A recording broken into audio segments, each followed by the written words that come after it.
the election of officers, because that's the first thing we have to do in the rules of procedure. Let's start the recording now. Yeah, start it. Recording in progress. Good evening. Welcome to the Planning Commission July 8th, 2024 meeting. First order of business is going to be the policies and procedures and election of officers. And with that said, I'd like to ask for a nomination from the board on the position of chair, if I could. I would nominate Wilbur as the chair. I think he's doing a pretty good job. Okay, is there a second? Second? Okay, all in favor? Any opposed? Let the record show 4-0. And for vice chair, do I have any nominations for vice chair? I'd like to nominate Leon. Yeah, okay, I'll second that. okay. All in favor? Okay, thank you. And we're not going to do a secretary, is that correct? Well, it's the feeling of the board to have a we've had a secretary every year that I've been here. What does the board want to do? Everybody's I'd silent. like to hire somebody to do it. Yeah, if we I could. don't wanna Maybe, take that you know, on. give him a raise. I'd second Then Do you that. want to continue on the way we're Yes. moving right now? I vote for that. Okay. The second? I I'll second sec- that. There you All in go. favor? Aye. Okay, so you're it? Yep. We're it. Was there anything on the procedures or policy that needs discussion? Did everybody have a chance to review it?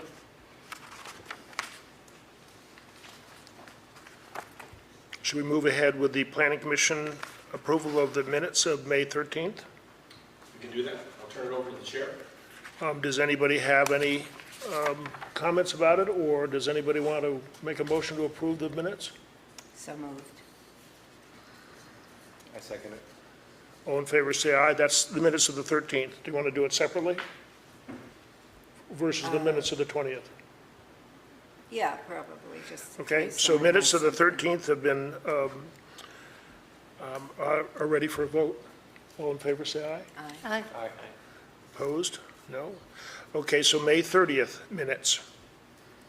Does somebody want to make a motion to accept those? So moved. Second? All in favor, say aye. Aye. Aye. The Joint Planning Commission and Select Board minutes, did everybody get them? Oh, here. I got it, thank you. Okay. The minutes from the meeting, the joint meeting, everybody got them? Any issues on them? No. Can I get a motion to approve those So moved. and seconded? Second? All in favor, say aye. Aye. Okay, that takes care of that. So an open public meeting on flag and sign ordinance changes. We have a very small audience here. Any comments? Behind me is the sign, the flag. And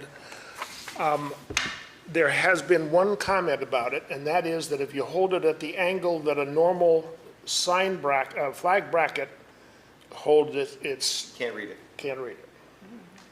So that I learned today. And so does anybody have a comment? My suggestion might be that we allow this flag and the larger 3x5 white and green flag that you might have seen in town in a couple of places. I think I've seen the white and green flag in front of the kitchen store, Yes, and I think it's you can read it pretty well. yep. You know, so yeah, I would motion to do, To approve either one, to read it, approve either one, yeah. okay? So Second. I'm sorry, so Go. we're talking about having two different types? They're both green and That white. are- They're that are just- acceptable. One's white on green, one's green on white. I just learned about it today Yeah. from Catherine at the Pesh, and she pointed this out, and it's correct. That's what happens. Right there. Is there a And- size difference of smart? The size, the other one is 3x5, this is 2x4, about. So, whatever people suggest here, but I think we may just have to say that this is an approved sign, flag, and as is the other 3x5 one. I don't have an issue with that. I wonder how, is there any reaction from the business community? This is the first I've heard of this negativity, so I don't know. I have no idea. It seems like the larger one looks the same way. When it's at It- that angle. Yeah, it does that to me too. It's not, you're not seeing the whole thing because of the angle that, Yeah. if somebody wants to put it up on two hooks, it works, as would this. Yeah. But there Or are if it no, was- there are no grommets in The this. difference is the lettering Straight. on this one is, it's this Futura, and the Futura is a very thin lettering style, whereas the other one is more billboard style, and it's a larger letter, so even at an angle, you can still make out what the letters are, your What it's brain kind of supposed to tells you, whereas this one is a little tougher. I would say that the business community would like to have some action on this, I think. I'm willing to approve it, and We can always change it later if we get a better idea. we can change it, or I'd be interested to know, in the long run, what their reactions are after they've used them. Now, they have to for a get while. both of these from here? No, it was decided that we're not going to inventory them. Tried to get the Manchester Business Association to inventory them, and I haven't given up on that. Okay? So do we want to approve that either of those flags are acceptable? Yeah, I'll make Make a that motion motion. that we approve either one. I second that. All in favor, say aye. Aye. Aye. The second half of the discussion was, I'm sorry, I'd like to vote no. okay, what do you want to do? Do you want to make a comment? Well, I think we should pick one, and so for uniformity. I think some people have But already bought 4 to that 1 one. is still, it's, Well, I know, I think some people have already bought that one, yeah. so if we switch it to the other one right in the middle of it, it makes some people pretty angry. Sure, I'm just saying, I think if I were to choose, it would be the smaller of the two, and that one in particular. Makes sense to approve for the year and revisit next year. We can always change it. Whatever the majority thinks. We did just have a 4-to-1 vote. I don't want to, cast you out like that. No, it's fine. All righty. The sign ordinance, what we're dealing with here is you can call it tent signs, temporary signs, whatever. What's happening now is some stores are putting out a tent sign, which I believe, Peter, is not uniformly always approved by you in advance, right?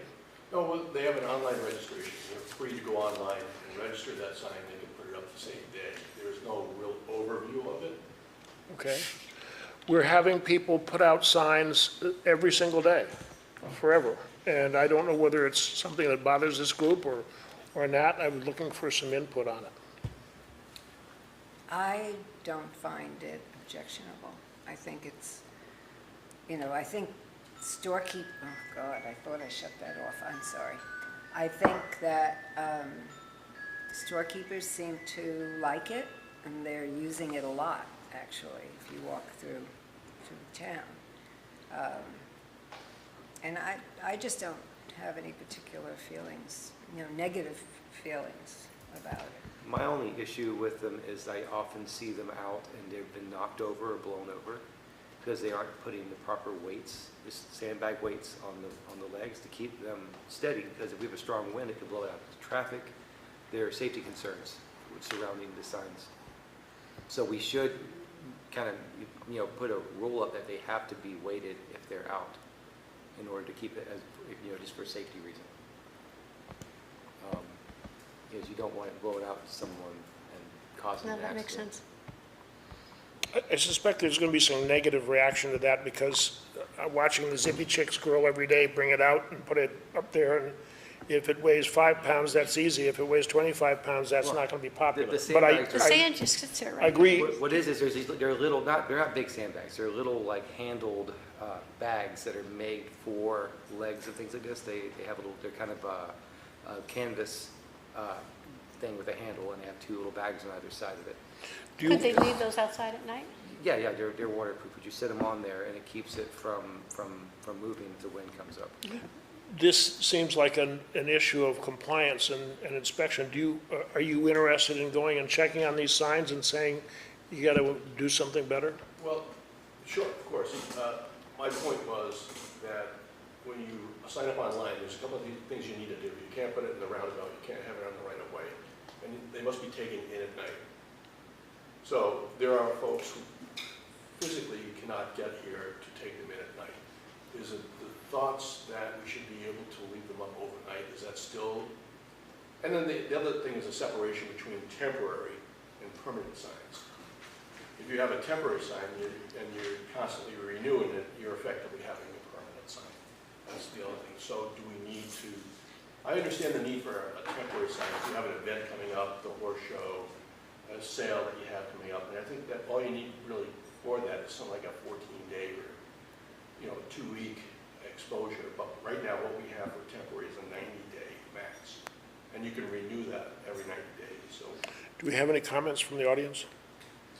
I mean, I guess, so what are the other requirements, like sidewalks? I mean, the only thing I don't love about it is that if every shop's doing it, it can really crowd up the sidewalks in like the more retail areas. It's a lot. But, so I kind of do like the idea of it being a temporary thing rather than assume that it can be permanent, but that's just me as a pedestrian. and this can be redefined or refined over time too. We don't necessarily have to do this tonight. Question? Yes, Leslie. Has there been an issue with them? There's been a couple of comments made that we don't want to look like a certain summer resort. But also, But- that's a couple of comments out of 4,500 people. Exactly. Yeah, Yep. and you don't, I mean, that's negligible, even though those people are, have a right to be heard. I haven't been aware of anything negative that's come up. I haven't seen signs blown around. I think, if we're going to have a hurricane, people will take them in. So I'm okay with, with what we've got. This side? I mean, I don't mind the signs being out. I don't think they should be out overnight. Yeah, when did that come in the Yeah. discussion? But that's already, that I believe is already a stipulation. Right, but somehow that got, Approved as allowed overnight? Are they No, it's No, not allowed. the It's issue in the got put ordinance on the that table. it has to be taken in at, Okay, I wasn't Every night. clear on that. I thought they were allowed it overnight for 90 days. I just wasn't sure. Is So, that the case, Peter? We're still actually asking applicants to remove the signs at night. Okay. do you want to kick this down the road and postpone it? Because we don't have a lot of audience. Maybe it's the heat, maybe it's the holiday period, I don't know what, but I would have thought that there was more interest in this. But we can, whatever you guys want to do. Do you want to? I mean, I'd like more input from the business community on it Right. myself, rather than just, making a decision without their input. I don't have a business, so I don't, I look at things and I see is how there it a way looks. to What do we- further input other than coming here? No, we don't have a way to do that. Well, we do in a fashion, but why don't we reach out to the Manchester Business Association and ask them for more input on this, and we're going to postpone our decisions Okay. and look for their input, okay? All righty? That's the end of our open public meeting. Discussion on town plan Do and, you want to have a motion to close? We should. yes, pardon me, motion to close our open town meeting on the sign and flag ordinance. Motion is, I'm looking at a face of consternation over there. I don't know when I can speak. It isn't about the sandwich board signs, but I'm happy to, I just don't want to get. did you come here with a particular topic that you wanted to talk about? A couple of topics, yes. I talked to Timmy Waker today, and he suggested I come see you guys. Okay, but we haven't covered them yet.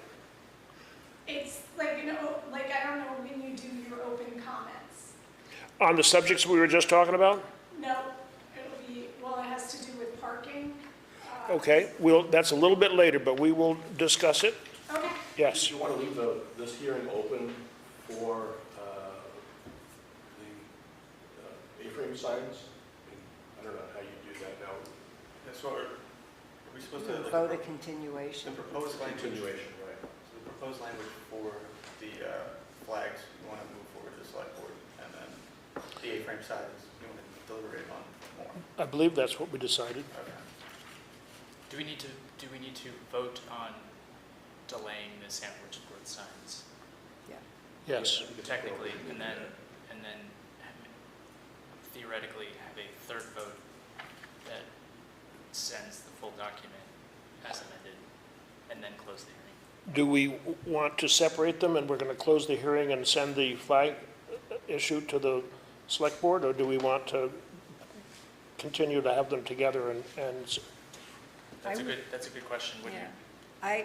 I would send what's ready to the select board, Okay, so if everybody's happy, you can, unless there are, still problems that you want to address. on the flags? Yeah, No, I think we decided that already, didn't we? so I thought we did. Yeah.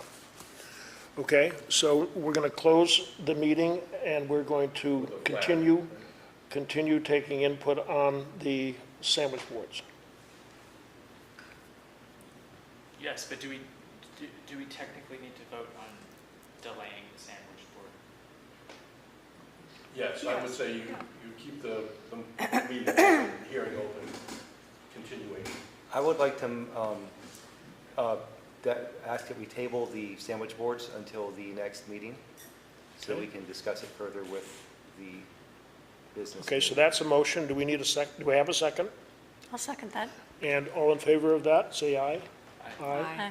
Okay, and now we're going to close the open meeting, okay? So I need a motion on that.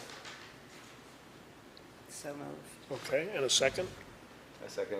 All in favor, say aye. Aye. Aye. Okay, we're going to talk about the town plan now. So I distributed, and Elias distributed some copies of the Malta Town Plan, which is referred to as a form planning, right? Form-based planning. And the major difference between it and what we have is that it seemed to be action-oriented, and it talked about how to achieve certain goals. And I thought it was, and Peter thought it was, a very good improvement to the, not the process, because we're not talking process, but the actual product did. And I know that you looked at some, you didn't look at it yet, or did you? I've had experience with it. I don't think I've looked at it yet, no. Can you get one from Elias? Yeah, no problem with it. And you have one, and do you have one? No. But, so you'll get two more. And I don't have one, I gave mine away, Elias, so, I'll print the rest. thanks. So, form-based code is different from what we have, which is Euclidean, from a case that came up many years ago. I don't remember the details. But what we have assigns zoning based on use. And what form-based zoning does is assign zoning based on context. So you can have a zone where you have residential, you can have retail, you can have a variety of uses within that context, which really makes for easier to build affordable housing, more vital communities, because you have a mix. Before World War II, it was very common to have housing on the first floor, reverse, stores on the first floor, and owners would live with their families on a floor above. And after the war, that went out of style, but some communities are bringing it back. It allows for more mixed use, and we have 2 mixed-use districts.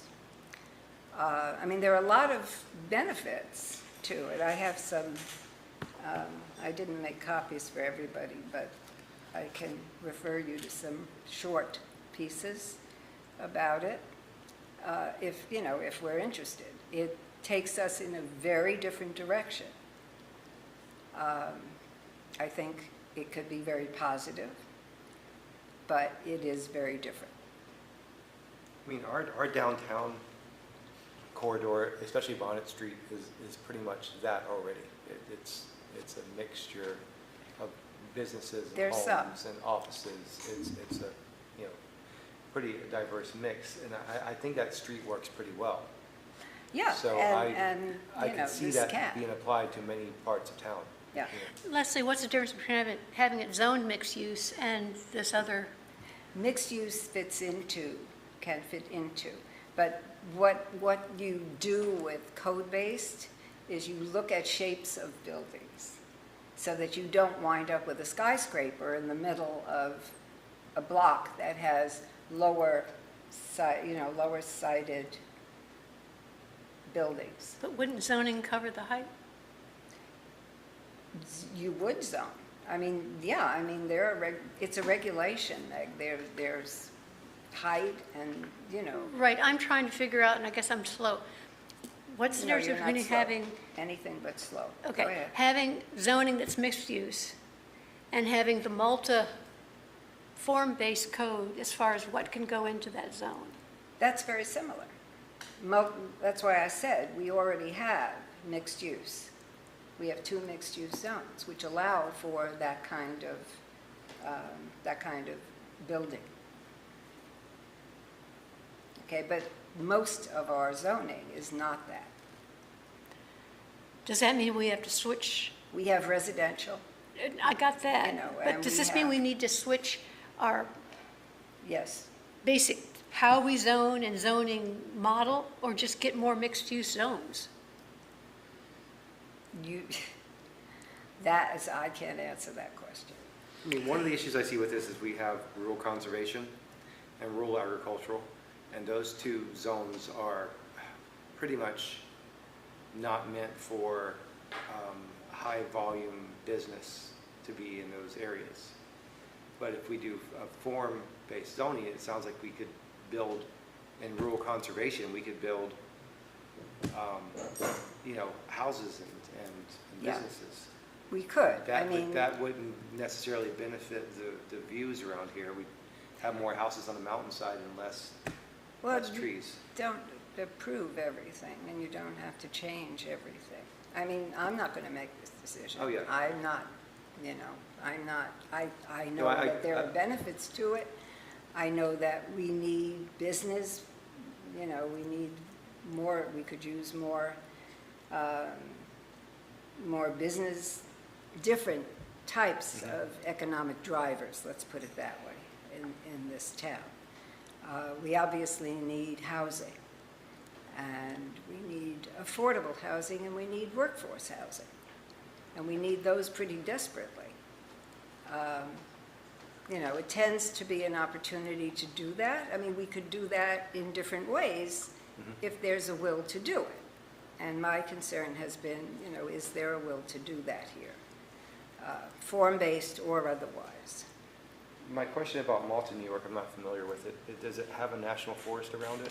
Is it? No, it's a suburb of I Saratoga. mean, we do have a national forest that skirts it, so we don't exactly have the ability to build into those areas. So our zoning has to reflect that in a sense. I think that my interpretation of what's been said and having read most of, I think, if not all of the Malta plan, is there are different answers to different questions based on different situations. And there's some things that we wouldn't be like Malta at. But the one thing that Malta's plan did that spoke to me is it talked about how to achieve, it said, here's what you want to achieve and here's how to do it. Ours doesn't do that. And that's the key difference to me is, yes, you might have some zoning adjustments. To me, that's minor. The big issue is how do we get to where we want to be? Here are the suggestions, or here are what the facts show that you should do. And that's what this Malta-Plan, and I'm sorry you haven't read it, because I haven't had a chance to read it, no, it's quite different. I'm asking questions, I don't quite know. To me, the Manchester Town Plan is stagnant. It talks about what we are, but that's all. Yeah. But it doesn't talk about what we want to be. Maybe a little bit it does what we want. It does not talk about how we're going to get there. No. There's nothing specific in it. Right. And We need a roadmap. so that's why I bring it up, is to look at it. I think it's educational. And then I wanted to talk about the process here. I think the first thing we five need to do is to study, I'd like to have everybody study the Malta Town Plan to see what I'm talking about, but more importantly, to study the Manchester Town Plan and mark it up and say, I don't agree with this, or this has to be elaborated, or this is an idea, but it doesn't tell you how to get there, et cetera, et cetera. Okay, but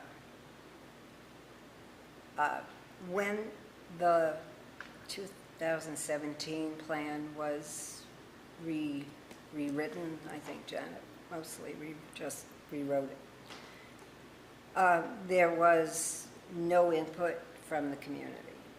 I don't know that. Yeah, I spoke to her actually about that a while ago. It's further because I on was down here. interested. It talks about input from the community, and we got to do that. It's very important. But the first thing we have to do is to study what we have, and maybe study this example of an improved concept, and then talk about it. And then, at some point, when we're a little bit more engaged and intelligent about what we're doing, then we have to get public input, big time. Do we have, and I would say maybe reverse that, but that is, look at different ways of getting public input, and then build your plan, not simply based on public input, but based on that plus, really, we need some professional That's further on down. What we need to do first is to engage ourselves in this process, in this system. Understand the town plan that we have, understand what we might want to get to, or not. Maybe that Malta's not the plan, but how do we get to a town plan where there's a focus on how to achieve what you want to do? We have to educate ourselves to a certain point before we engage the public, because otherwise we're going to be unknowing here. And the public, as a general rule, is not going to know what's in the town plan, and so to Yes. just give it a blank slate, they're going to kind of go, well, gee, I don't know. You're not going to get anything But out. if you send, here's an option, now they got something concrete to look at Right. and talk about. Nick, it's not a matter of them reacting to the current town plan. It's a matter of their view of what the future looks like in Manchester. But it's both of that, yes. What are we doing wrong? What do we have to do right to achieve what we want, as you say, the future? But also, hopefully, the people that are going to talk to us will have read the town plan and say, this doesn't work, or this does, or we got to improve this, or something like that. It can't just be an open slate, nothing's been, put on the table as alternatives or issues or whatever. There has to be work in advance, or otherwise I don't think that town input is going to have any validity. Well, I think we need to know what we're talking about. First, we do. But I also think what are our values? What do we value in this town? Good I point. have no idea, Good frankly. point. I knew what we valued in my former city. I don't know what we value here. There is a But little bit of that in our town plan, a little bit of what A we. little bit. Yeah, a little bit. A little bit. Is it possible for us to come up with, because you guys are, all three of you making some really great suggestions here, of what, it is possible that it needs. Maybe we could come up with a questionnaire with some of those same things you guys are talking about as multiple choice. And they pick from each group in the questions of what they want to see. Like we have a question, do you want to see this in town? 3, 4, 5, 6 different answers, for each one. They just mark the ones. The bottom is a little spot for comments.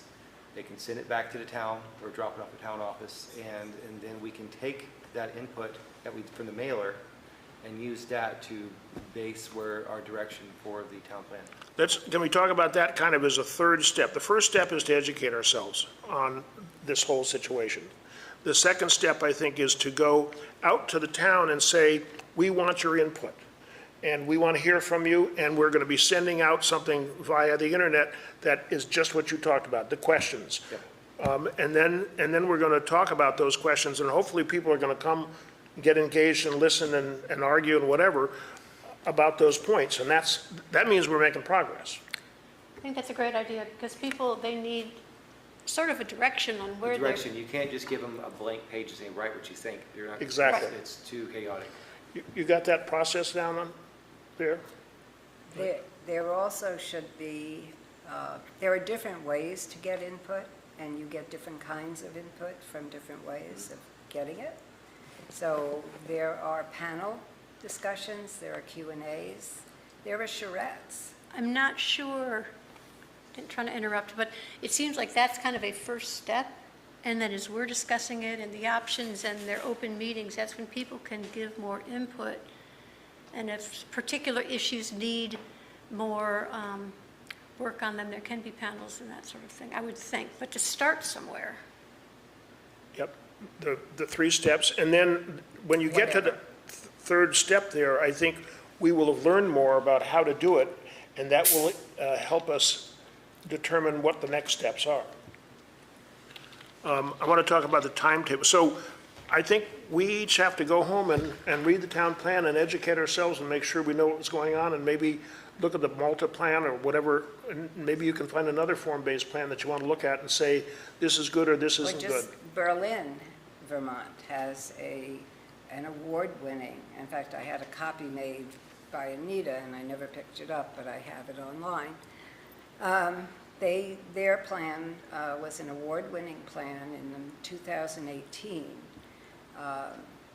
and it is not particularly form-based. I mean, form-based is just one way of zoning. You know, there are different ways to skin a cat. So I think it has some, as I said, you know, I think it has some benefits, but it doesn't mean that we have to move in that direction unless people choose to.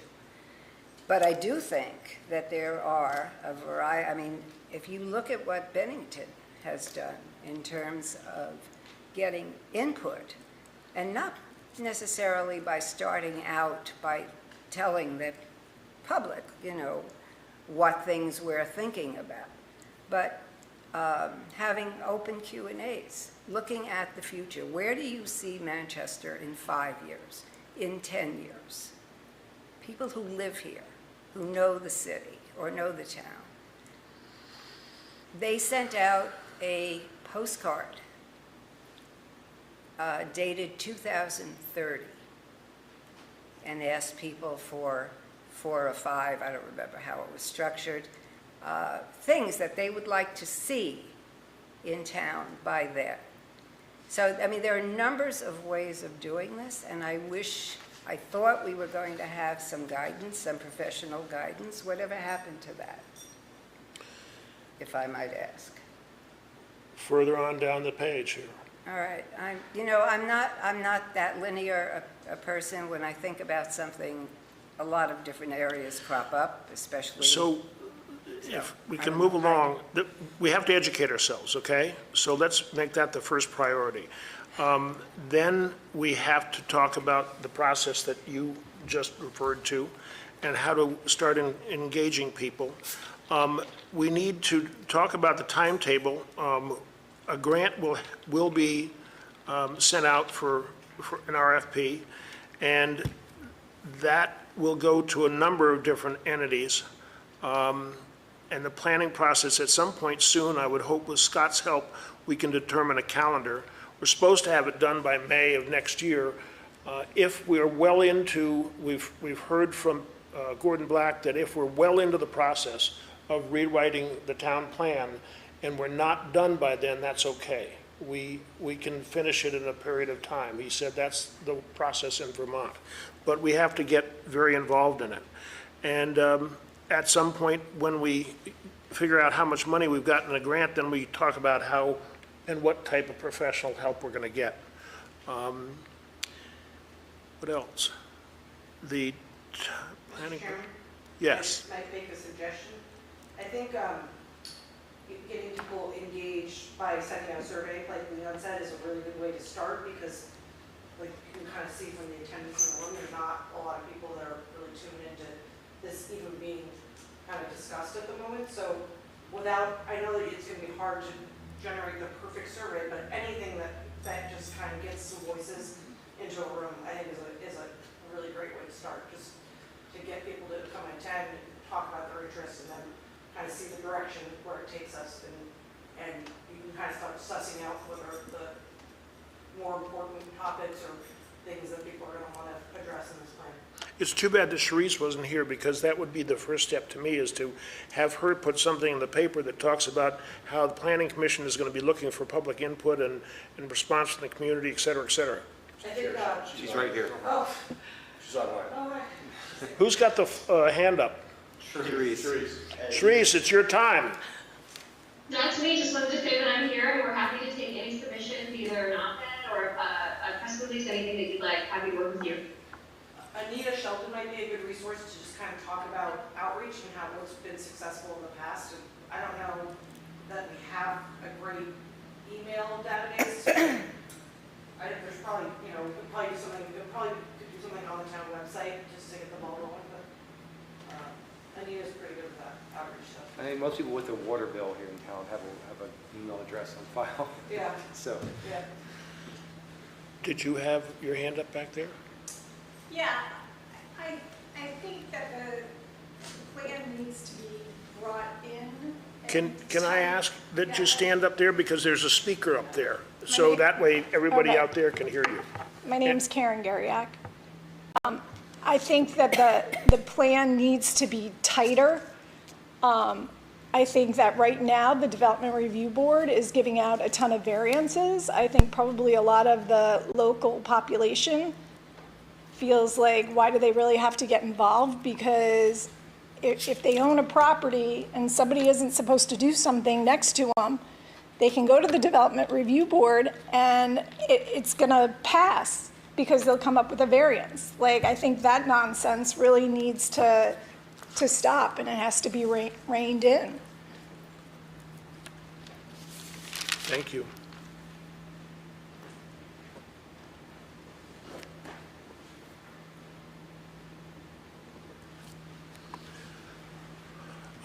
Any other input on the issue of the process?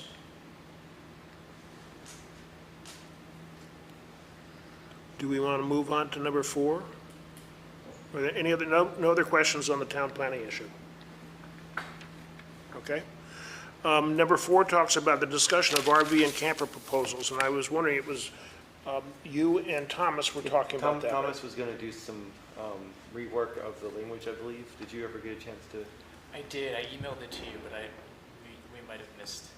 I didn't get you. Did you guys look at page 75 that talks about the camper situation? You did, okay. Yeah, I mean, what I did is I took the summary of what, I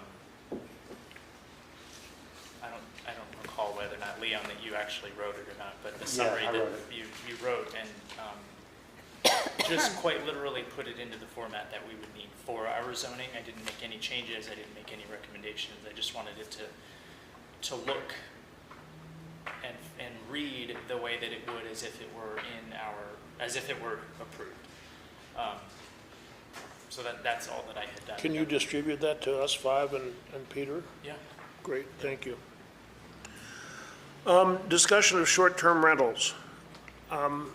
I haven't spent a lot of time on this. Well, I have spent a lot of time, but I haven't. Sorry, Wilbur, I think you skipped 5. Oh, yes, I'm sorry. Thank you. I mean, you can skip if you want. That happened to me the other time, didn't it, too? Yeah. Let me find the point that I want to talk about there. Density.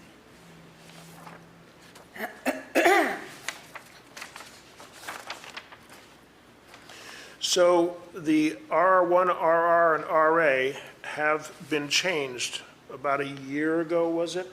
Do you know, Peter? I don't think, I remember what time. But about that, maybe 2 years ago. And my contention is that they're now 1 acre, 5 acre, and 10 acre. So let me give you an example of what I think is a negative here, is that if you, Thomas, owned 10 acres of land down at the bottom of Richville Road, not all the way to the railroad tracks, you had 4 kids, and you wanted to split it into 5 2-acre building lots because that will enable them to afford to build a house at some time, you can't do it anymore because it's 10-acre zoning. As where if it was, say, let's just discussion's sake in R1, if it's instead of an acre, it's a quarter of an acre, and in RR, instead of 5 acres, it's 1 acre, and instead of RA, it's 10 acres now, it would go to 2 acres.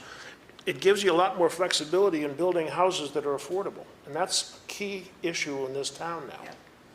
And I think it's something that, I don't expect we're going to make a decision on it tonight, but I'd like to have people think about it, and I think it makes a lot of sense. I mean, we protect our forest lands, we protect our agricultural lands, and that's needs to be done. But we have, as you indicated, we have properties that have one house on them, and they are 10 acres. It's too small for a farm. So you've got one family essentially living on 10 acres of land when there is a critical need for housing. But how would that one family respond to next door to them, their 10 acres being divided up into? 10 homes, and each home has a septic tank on that land, so suddenly you have a lot of septic in a rural area, because, allowing this in town is one thing. We can allow the smallest lots possible to build homes because we can hook up to sewer. But out in those areas, they build a lot of homes on those little properties, you have a lot of septic suddenly, and that runs off into rivers, and it's not really. that's a process that is engineered. I understand that. But it's a good point to bring up. But the other point is, besides the 4 kids, is this is a taking. If you owned a 10-acre parcel and all of a sudden it had been 2-acre zoning, and now it's turned to 10-acre zoning, that's a taking from you by the town, and that's not right. So, I guess. My view is simply that there is no need for, whether it's future planning, I don't advocate taking homes away from people, or telling them that they no longer own what they own. I don't think we can do that, or we should do that. But I think as a way of talking about when we're zoning, that we consider that we need housing. If we use something like form-based code, we can actually build a very vibrant small community on 10 acres of land. If we're not interested in doing that, that's a whole other story. Well, can it apply at the core and downtown where we want that kind of density, but not out? The thing is, our town is pretty well built out. I mean, we can build out further, but when you start going out further, you get away from the mixed-use districts. The mixed-use districts are right in town. And once you get away from that, you don't have that flexibility. It's not the same. So, I mean, it depends. I'm I don't know chapter and verse to our zoning and land use. I know some of it. I don't know all of it. But conceptually, depending again on what do we value? Do we want people to have affordability in this town? Do we want young people and young families to stay here, to move here? And if we want that kind of thing, and we want vibrant communities, then we have to be willing to zone and build accordingly. That's all. If you don't want it, you don't want it. I don't think it's all or nothing. Correct. And I would like to say something, if I could, real quick. before I moved to Vermont, I've been here for Vermont 11 years. And what I love about Vermont is that it's not developed. Because where I came from in Athens, Georgia, it was very developed. And they allowed all the farmland surrounding the town to become housing tracts. All the farms went away, all the farmers sold out. And suddenly you had sprawling, housing developments with big homes. And they did away with lot sizes, and they allowed, I'm not talking about that. pretty small lot sizes. And they cut all the trees down and planted new young trees, and suddenly you have these big, just really hot areas with houses, all ACs. It was a mess of roads, and all of a sudden, then you needed more stores near those houses. So the stores had to start building out near those housing developments because they weren't, gas stations popped up first, and there was more things popping up around that, and everything moved out of the core. So they saw this happening, and in order to try to fix this, they said, this is not what's happening now is not good. We need to stop this, or we're going to lose all of our farmland to developments. And so they allow infill housing.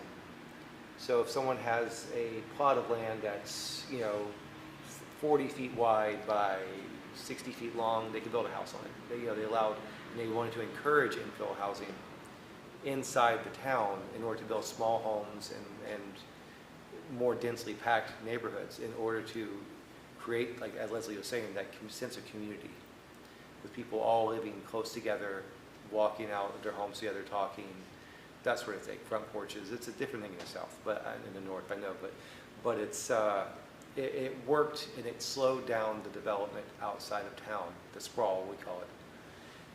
Because I fear that some of these we put in place was to slow sprawl, because what was being built on these land tracts weren't affordable homes. They were big homes that this is here in town.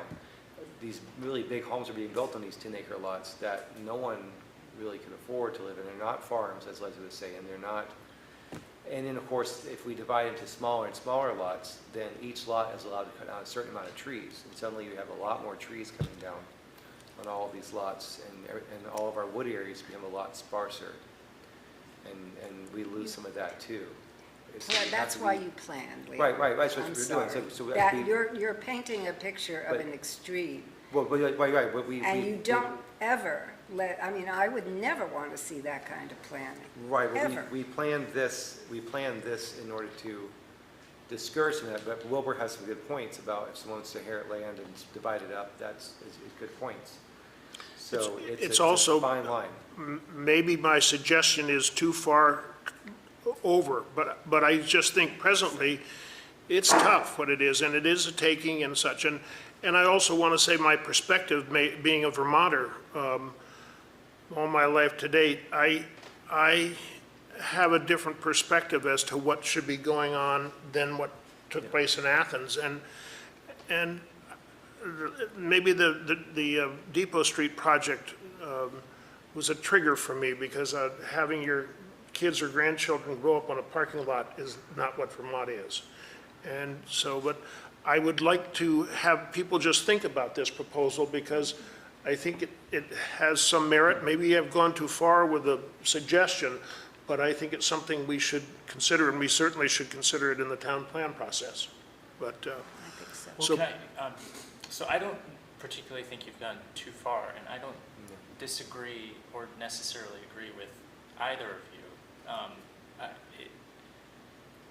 I think I understand the reasoning behind having these three, so R1 and RA, requiring much larger lots. I see that, I understand that, and I understand that coming from a place where farmlands were complete groves, just acres upon acres of groves, completely wiped out, where subdivisions, gated communities were built. And yes, that would create more housing. And any type of increased amount of housing is good at this point, in my opinion. I think the downside to that and something that I think we should all consider as we're discussing this, and maybe this is a way to find a middle ground, is to say, yes, maybe we went a little bit too far by requiring 10-acre lots. But if we're going to consider reducing the requirements for those 3 zones, maybe we should also seriously, or as part of an agreement between the 5 of us, also agree that all of the other zones come down too in terms of the density, like Leon is suggesting with infill. So, and I wasn't, again, Wilbur, not that I I don't think Not that I that this issue necessarily- really exists in any other zone. But not that I necessarily disagree with you, but when you brought up and I know that many people will, some people who are in the room and many people who are watching online will disagree with me. But I live on Wide Awake Road, you're right, or whoever said that earlier. We live on 2 acres, I have 4 children, none of them can get on their bikes and ride around the neighborhood. And that's because of the nature of where we live. It's because there aren't sidewalks, we're on a side road, but it's still relatively busy. And when I think of living in the downtown core, yes, there could be a parking lot, but I also see all of the sidewalks and the access to the trails and the access to the parks. And in fact, I love the fact that my kids can just go out and, really my property is 2 acres, but it's probably only more like 1 acre once everything's been kind of filled in. I love the fact that they can go out and play with chickens and jump in the pool and do all of those things. But it kind of kills me that I have 2 8-year-olds who can't get on a bike and just ride around town. Okay. Without me having to put the bikes in a truck and take them to the wreck. So, not that everyone would be on the same page, but I think creating those opportunities for people who do want to live in a downtown core and want their kids to be able to ride to the bookstore, ride to the park, or ride to school. There are a number of parcels in town that But I can be developed for exactly And that. I think but if we can create more opportunities, I think that could be a good compromise if we're looking at all of the zones to reduce the density requirements. This is a really salient part of the town planning process right Sure. here. And we're faced with this housing thing as much as anybody in Vermont and everywhere is faced with it. And that's probably going to impact the town plan process also, or thinking. But Well, yes, can I just, are you familiar with Complete Streets? No, probably not. Go Because ahead, though. it was passed as federal, but Vermont has, if you look at the statutes, I don't remember which one, but a Complete Streets does just that, okay? The goal, the objective, is to create streets for users of different kinds. So pedestrians, cars, bikes, kids riding bikes, bicyclists.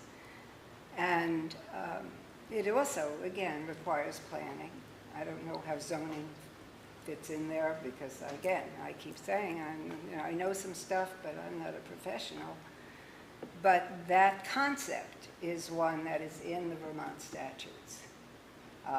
It is also possible to completely ignore, as Vermont frequently does, I have learned. But it is there, and it may provide us some ideas for ways to build in those accommodations. good. So I'm going to close out number 5 and say that it's something that should be looked at in the process of the town planning, right? I would agree. And discussion of short-term rentals. I've talked to Peter at length about this subject, and I've gotten a lot of information on it. And I don't mean to cop out, but I think our opinion is that the state is very shortly going to do something statewide about it. So I'm not sure and correct me if I'm wrong, Peter, but I'm not sure it makes a lot of sense for us to spend a lot of time on a pretty complicated issue. We've got information from Bennington, I think Arlington, the Village. I bet you I've got 10 different towns' information. And it's convoluted. I mean, you could spend forever trying to put something together from all this stuff. And I think in 6 months, the state will have done something. So unless people are screaming, that would be my approach. The thing about the state is being pressed pretty hard by a very large lobby group that is run by the short-term rental association pretty much. They are pressing all the lawmakers to not make any rules that would hurt their income. Don't you think that the resorts and the motel and hotel owners association is also pushing hard? I would- The exact opposite. Right, you would think that, but the problem is this association is nationwide, it's huge. And they're pushing on smaller states like Vermont because they have the money to do it, they have the Airbnb effect doesn't quite bother every single town in Vermont the way it bothers some of the more resorty towns. Let's say, like when we would be one of those towns. Those are the towns that are hardest hit by the short-term rentals, and so a statewide law might hurt, these small towns that don't have any other income, it might hurt them, whereas it would help us, so I think the lawmakers are going to be kind of hesitant to make an overarching law that would cover the whole state. I just want to say, I think that's a great point. And also, I don't believe they go back into session until this winter, so what, January? January. And assuming that they do pass anything, and it's either not vetoed or overridden by the current supermajority, any potential law that they may be looking at won't go into effect until July 1st anyhow, so we're still upwards of a year away. Do we think that we want to spend a lot of time on coming up with a registration process? I don't know. I just know that, 2 or 3, maybe 4 meetings ago, we were this close to voting, and I think I paused it, and there were 2 people here that were ready to vote to start a registry, to at least start the process. And so, but it sounds like that's changed.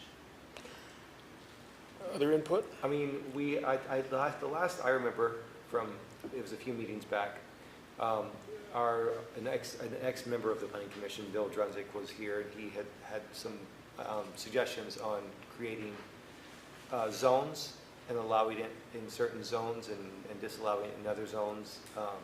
And he was going to come up with a list of rules that he was going to submit to us, and I've yet to see him submit that, but that might be, getting someone who's outside of the group to suggest some stuff to us might be a good starting launch pad for us to work off of. Bill has a position on this that's fairly far to one side, I think. Yeah, I'm more in the middle with it, but I do feel we do need some regulation, or at least a cap on how many. Regulation or registration? I think we need both. I think we need a cap on how many we have, or how many, basically, every time a house goes up for sale, it immediately becomes a rental property. It doesn't become these houses. There's a house in my neighborhood about to go up for sale. I know she's going to sell it. She told me she's going to move. I do think we at least need a registration. And immediately that house we need is to going to understand. become another rental. Let me talk to Gordon again about it, to make sure that he thinks that the registration information is going to be valuable. And I also want to say one other thing. We don't have a huge problem. We're in the 230 to 250 range, people think, in terms of short-term rentals in town. Stowe is, I can't remember the number. I can't remember whether it was 900 or 1,000 or 1,900 or some asinine number. They've got issues, and Killington the same thing. I think we're closer to 500. Yeah, Pardon me? we're closer to I 500. think we're closer to 500. And those are whole homes, whereas our population is around 4,000. that's a huge chunk of homes. I haven't heard that number. Let me just, really easy math. Let's just take 500. And let's just assume 3 people could or would live in each of those homes. That's 1,500 out of the 4,500 people that live in this town. No, wrong arithmetic. These are additional people. The 4,500 are people who live here. You're talking, Correct, the but- STRs But are a good number of visitors. people have had to leave. I don't think that's a valid arithmetic, because the STR people are people who are transient, not living here. Correct, but a good number, but I don't have exact numbers, but there are examples of people who have been renting homes. And rightfully so, the landowner, the property owners sold the property, which is, they have every legal right to do. That's not the issue. And I can think of it even at least one example of a local business owner who was renting a house. They had their rental sold, and they had to move out of the county and So- still operate a business. I know So people I as well. understand your point about the arithmetic. I do. Let's But go to that- Gordon and ask him, how many there are, because he would know that. Gordon Black. He would know how many short-term rentals there are? Pretty much, yeah. And what is a registration process going to do for him? I'm not against it. I'm just saying, I'd hate to spend hundreds of hours doing it and then find out that the state does something that negates the efforts we have. That's my concern. Sure, but even if the state did something, again, that would not be for close to a year from now. I think it would be really nice to have a registration and have a cap on the numbers we can have registered, so that we don't have more homes that are being sold. I know are going to be sold soon, immediately becoming more short-term rentals. I doubt very much that the town is going to say, we're stopping short-term rentals. A lot of towns are doing it around the nation. I They're not stopping it, they're capping it, how many there can be, so there's not more added to the pot. I think you'd have a lawsuit immediately. Karen, did you have a point? So I used to own a small motel, and the Airbnbs greatly affected the motel as it affected other motels. And you've seen like Weather Vane, the Chalet, the Four Winds turn into more homeless people living in those facilities because the hotel owners aren't really capable of competing against the other hotels because they're not getting the traffic, whether it's they need to upgrade their hotels or so be it. But I think you really need to do this registration for the hotels themselves. Like, I think you should take care of the property owners first, that are here. I think it's just kind of critical. So what if we gather information and address this with more detailed information the next time we meet? You're suggesting that we gather this information through Gordon? Primarily through Gordon. It's going to be, I He think, does work on it. He's got some stuff that we Well, my question would be, if we have 250 Airbnbs or short-term rentals in town, or we have 500, it still wouldn't change that we would need to have a registration and maybe a possibly cap on how many we could have in order to slow down the growth of them. I mean, that's still going to be, Sorry. no, go ahead, go ahead. No, I'm just going to say, there are a lot of different types of short-term rentals. There are some that are LLCs, where an investor buys and creates and doesn't live there, but just uses it as an investment property. There are homeowners who, have a suite of a room and a bath, and they rent that out, but it's within their home, and, I mean, there are different types, and I'm not sure how we get to that. I don't know, I'm sure Gordon can give us some numbers. I'm not sure we have a breakdown or any idea of the different kinds that are out there, and that makes a difference. I mean, somebody who owns a home and wants to rent out a room to some, family or whatever, or a couple of rooms, to people who are visiting for a weekend, that's very different from an investor who is buying up homes for sale and turning them into investment properties. Let's get some more information and look at this again, okay? Alrighty, number 7. I believe, Peter, correct me if I'm wrong, but I believe we have to have a formal vote to the select board on our position on the cell tower. Is that your understanding, Heidi? I believe so too. I think we need to, that you have to vote together as a board. And I think that we also have to do the same thing. Right. So I'd like to propose that the planning commission take a vote on the proposed cell tower site. There are people who feel that the site is not correct, it's not zoned. We know it's not zoned that way. And there are people who have made the suggestion that we get requested engineering assistance to advise us in this process. Can I propose that as a motion? Yeah, I motion that we vote, say no to the proposed site for the cell tower and bring in outside advice on where it should be. Is there a second? Do you want to tie those two, or do you want to have them separate?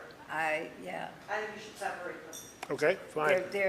If I might, my position, I think, is different from yours, probably everybody's.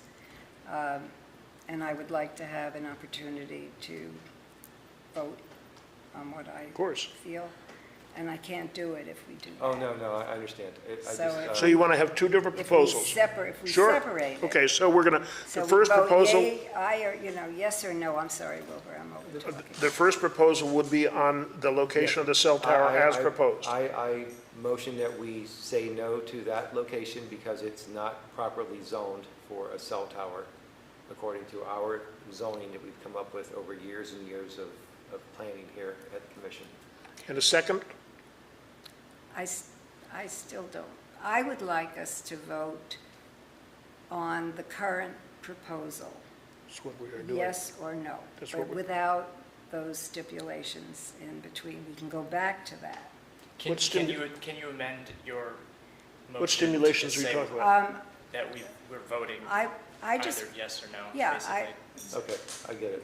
you Well, I would like understand? to amend that to, we vote yes or no on that current site. On the current proposal Yes. for siting. And I will second that, but between that, can I, or whoever else would like to, just have 1 minute to explain why I'm voting the way that I'm voting? 1 minute. The discussion, okay. So I still intend to vote no. And that is solely based on the zoning.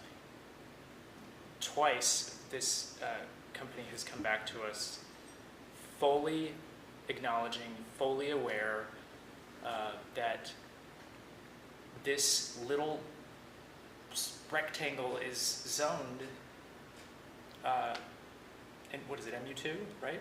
And that is explicitly not permitted.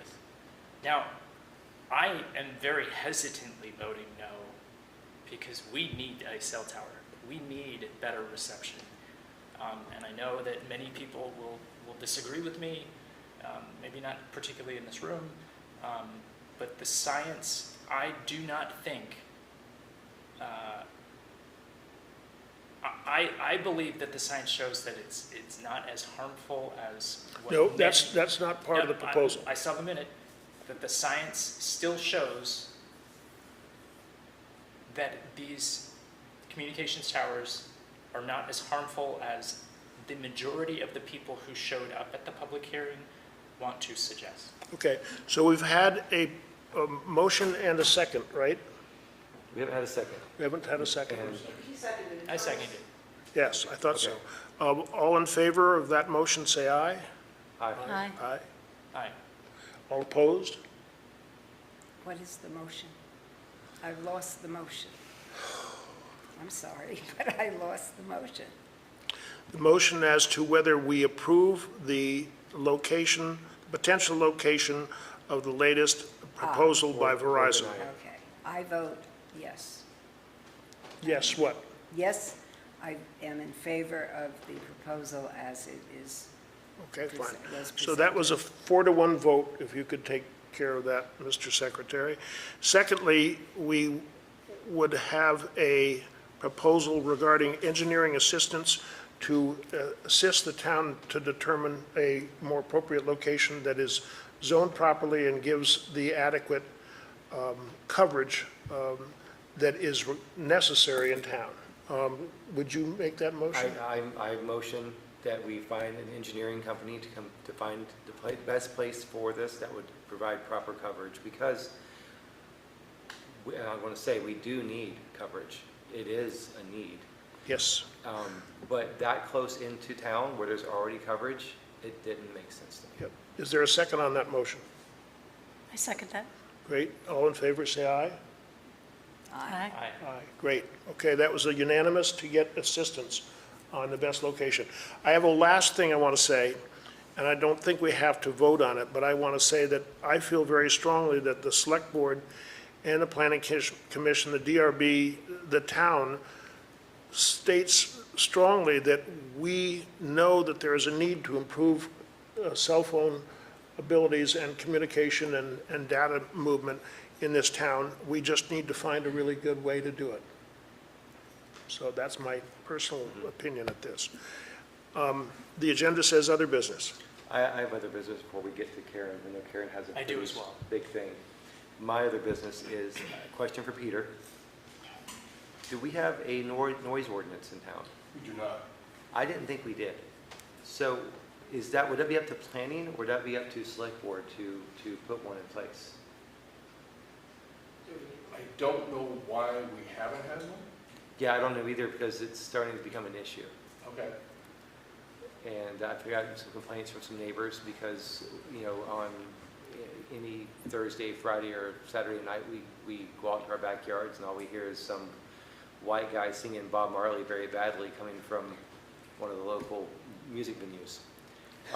And it goes on until 11 o'clock at night, you know, 11:30, 12 sometimes. It depends on how long the band's going to play. Is this something right in town? It's in town, Traveling. but we are in residential neighborhoods, and it's traveling very loud. You can feel the bass through the walls of the house.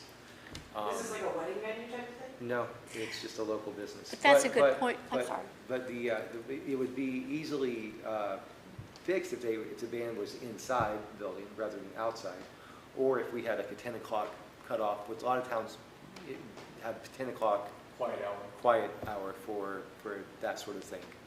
It's worth exploring if you, I didn't know if it's planning or if it's select board, that would. well, ultimately, they're going to have the Of course. yes or no over that. Yeah. So if everyone feels as though it's worth exploring, then move forward. Okay. Can we make a suggestion that you guys look into this issue? Sure. Great, You thank you. want me to look at other towns and see what other towns? That's what I would do. And also to look into how severe this problem is in this town. I had one complaint. It was actually someone who lived across the street from a golf course complaining that they started the leaf blowing too early. But we should call the police station and ask them if they get any calls. We could do That that. would be the best thing to do, because they would know. Okay? Thomas, Actually, it can wait. We can discuss it prior to. all ready? Karen, did you have something? Yeah, if you don't mind. My name's Karen Gariak. I'm concerned about this payment in lieu that is just used. So Christo's is doing a 64-seat restaurant, 3-bedroom apartment, 4-bedroom house, and they're short about 15 to 20 parking spaces, and they've just been allowed to do a payment in lieu. So the burden falls on Shaw's, okay, right? Because that's where everyone's going to park. Shaw's never got notification that the Development Review Board was having a meeting. And then I went and spoke with the assistant manager at Shaw's. They were like shocked and pissed I had them, they were gonna go to the select board meeting because that was the meeting I showed up at because I thought that was the next phase, but I didn't realize that it had already passed May 1st. And then at your meeting, you guys were just discussing the $2,000, where I agreed with your opinion and it didn't need to get rushed through that meeting like it was, and it shouldn't have been, because the town itself doesn't have a plan for parking, right? So the Development Review Board just keeps handing out parking spaces, We do have a plan for parking. but they're not following it. Because I've gotten, with our situation, with the Cold Cow, we were under an Act 250 permit. We originally had 79 parking spaces between the Gap, our lot, and the Hampton Inn. When the Hampton Inn went in, our parking got discounted down, and now where we should have 41 parking spaces, we have 16. Our 16 parking spaces are located all the way at the front entrance, 1,020 feet away. Nobody's gonna park there and eat at our restaurant, okay? So I think that this payment in lieu was created for like the Union Underground, that center of town that's old and didn't really have parking, correct? It was, yes. That was the idea. At some point, it went all the way up Main Street, and now it's affecting, like, good for Christos, they got it passed. But there are other buildings where this could happen, and I think that you guys need to correct the payment in lieu. You also need to come up with a plan, like where you're taking in all this money, right? Because you took in money for Heggs, they did the same thing. You just did it for Christos. Where is there gonna be a parking lot at our end of town that's gonna help our situation? You done? Well, that's one. Well, let's respond to that. And I'm going to respond as a voter, not as a chair of the planning commission. I totally agree with you. I think this is a invalid process, but I'm going to be quiet and let everybody else talk now. Well, I remember having about 5 or 6 years ago, we had some pretty in-depth conversations about parking, about how many cars per space and everything, but we didn't really touch on where that would go. And as she's pointing out, it seems to go all over town the same way. What we applied to the downtown district seems to be affecting every district. Is it something for us, or is it something for the DRB or the select board? I think it's a rule. It's we would you. have- You guys need to fix it. So. That came from Tim my- Waker. So here, Go ahead. my understanding is that if we want to address the parking lot minimums, we can. We can address that as a planning commission. So I think that's one issue she's bringing up. We, I don't believe, have any authority or any right to, I mean, we can make a recommendation to the select board, but the select board makes the decision for payment in lieu of parking. And historically that money, and anyone can correct me here, but historically that money has been put aside and then used to Create.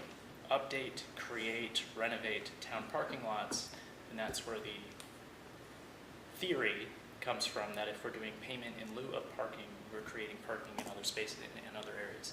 Has Now- it worked? Well, I think this isn't a discussion that I particularly want to get into, but there are plenty of arguments to be made that if you want to create a stronger sense of community and a more walkable community, then you need less parking spots, right? You need less massive parking lots that, by definition, bring in less tax dollars than a building, as a That's- theory. that's a given, but- Second, I think the So- point was brought up I that, think this that adjacent landowners were not notified. I think Yeah, that's this wrong was a that- really poorly that Peter- handled situation. I think that Peter can address, and if we're talking about a corporation, so Shaw's or Hampton Inn, I'm just assuming here, that those notifications unlikely Goes to didn't the go to the landowner. manager, it went to the actual corporation. So if the corporation didn't disclose that to the manager or the assistant manager, that's not That's absolutely correct. correct. So, For Shaw's, it went to the accountant in Boston. And, Yeah, well, And- that's, you know. But the administrator should be able to call Shaw's Up and tell them. Like, I think it's important before a big decision like that is made. Like, how hard is it to pick the phone this is a small community. To make sure you have the right address so the right person can go to the meeting. I think that you've made that point clear, Karen, and there will be discussions here about it. May I say something? Yes. I think you're right, that it was very badly handled. And, I mean, I don't know what the parking plan, if there is one, is for this town. Clearly, that's something else that the town plan probably should address. But there is something called shared parking that a lot of cities and towns are using now, where they will do exactly what was done, except not that way. But they will work out something with an adjacent store, let's say, that isn't open, you know, doesn't need all the parking space it has in the evening, when a restaurant, which is located in the area, needs more parking. And that kind of shared parking is becoming very common across the country, actually. And the purpose is to eliminate a number of parking spaces so as to do what Thomas was talking about. And a lot of people are very uncomfortable with it, but it can work. I have a shared parking agreement. It does not work. Okay, I don't know why or, you know, what your agreement is. Let us look into this, Karen, okay? I can't talk to Uh-huh. it. Did you have another issue? I have another issue. Go ahead. I Can I just want, for point of clarification, is this payment in lieu of parking refers to the core. And the core is made up of the downtown zone, the town center zone, and mixed use one, and anything within 2,500 feet of the roundabout. So it's limited to those areas. Notwithstanding, is that too much area? And that's something that this board can focus their energies on and perhaps reword that. Karen. Karen, when you had the Hampton Inn come in and demolish the perfectly good buildings that were there on the corner, and the promise was, I know for the future, was to build more buildings where those buildings were taken down and expand the parking lot and, you know, build some other things in that property. Was there any concession made to you when they did that? No, so, and I believe their permit has expired for those other buildings, so they won't even be building them. They'll do the brewery. I called Kevin, or I sent Kevin Mulaney an email because there is this northern parking lot, and I asked him if he could kindly move the northern parking lot closer to the road to offset. And he said that they would not be building that at the time. And so, Because that's where it used to be. It used to be very walkable from your place. It used to be And now walkable. it's across a field, yeah. so it Yeah. doesn't work. And there should be, per the zoning ordinance, it's supposed to be 1,000 feet by sidewalk. If they use the first entrance, it's very dangerous. There are no sidewalks going into the Hampton Inn. You had a second issue. Yes. So I believe if a business is changing its use, presently it could just go to Peter Brabazon and he can sign off on it. So if somebody wants to change from retail to a restaurant, that's my understanding per Not to me. accurate. What? It's not accurate. So it has to go in front of the Development Review Board? Not always. If they're moving from a retail to a retail, that can be done administratively. If they're changing category, if they're going retail to some other, they have to go and justify the change of parking. So retail to restaurant, they would have had to justify? Typically, yes. Okay, That's the way it's written today. okay. Now, just a point of clarification, all of these items that you're discussing took place in what year? All of the issues, So 2015, when the Is Hampton that Inn, prior to you taking possession of that, prior to you closing on the property? correct. Okay. And there was no one there to defend the property rights, right? Because it had gone into foreclosure. Then this Texas company purchased the land. And of course, they were willing to bend over backwards to do whatever they needed to do to sell off to the Hampton Inn. And the Development Review Board did whatever they needed. So there's this rear view credit, which they were given at the Hampton Inn for parking spaces behind the building. And then they took credit, that kind of credit at the Gap. Those parking spaces were already there. Just to be clear though, you bought the premise after that took place. Correct, I've So discovered your title all of insurance- this. Your title insurance may be, Title insurance won't cover it because there are all these permits that were granted. So because they're legally binding, title insurance will not reimburse us for being short about 30 parking spaces. All righty, I think that is all that we're going to talk about on those points, okay? Karen, Okay, anything else at this board? Do I have a motion? A motion to adjourn? Adjourn in a second? Second. All in favor, say aye. Aye. Thank you. Ray, did you have something you wanted to say? I think I missed the sound score. Yeah. It was on tonight. Yeah. But we tabled it till next meeting, The what? I because didn't- no one was here to talk about it.